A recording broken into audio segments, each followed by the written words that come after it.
رزق تنگ کب ہوتا ہے؟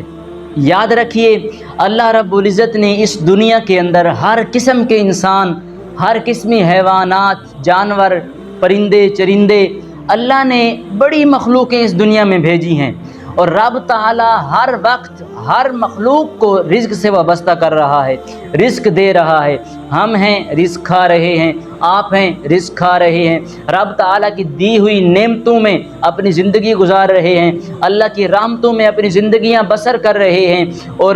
یاد رکھیے، انسان سے جتنے بھی گناہ ہو جائیں، نماز نہ پڑھے، روزہ نہ رکھے، حج نہ کرے، زکوٰۃ نہ دے، کتنے ہی گناہ انسان کرتا رہے، حتیٰ کہ رب تعالیٰ کے ساتھ کسی کو شریک بھی ٹھہرا دے، حتیٰ کہ سرکار علیہ الصلوۃ والسلام کی رسالت کا منکر بن جائے، کافر ہو، مشرک ہو، رب تعالیٰ اس کو رزق ضرور دیتا ہے، رزق کے دروازے اس کے لیے ہمیشہ کھلے رہتے ہیں۔ لیکن ہاں، ایک شخص ایسا ہے، ایک گناہ ایسا ہے کہ اگر انسان اس گناہ میں مبتلا ہو جائے تو رب تعالیٰ اس کا رزق تنگ کر دیتا ہے، کیونکہ اللہ کو وہ گناہ پسند نہیں ہے۔ اللہ کی اگر کوئی نمازیں نہ پڑھے تب بھی اللہ ترس کھا کے اسے رزق دیتا ہے، اللہ کے اگر کوئی روزے نہ رکھے، اللہ کے لیے زکوٰۃ نہ دے، اللہ کے لیے وقت نہ نکالے، تو اللہ رب العزت تب بھی ساری خطائیں، ساری غلطیاں معاف فرما کے انسان کو رزق سے نوازتا ہے، انسان کا رزق ختم نہیں کرتا۔ لیکن ایک گناہ ہے ایسا کہ جب انسان وہ گناہ کرنا شروع کر دیتا ہے تو رب تعالیٰ اس کا رزق تنگ کر لیتا ہے، اس کے رزق میں کمی آ جاتی ہے۔ اب وہ گناہ ہے کون سا؟ یاد رکھیے، وَلَا تَقْرَبُوا الزِّنَا إِنَّهُ كَانَ فَاحِشَةً۔ رب تعالیٰ نے فرمایا کہ اے لوگو،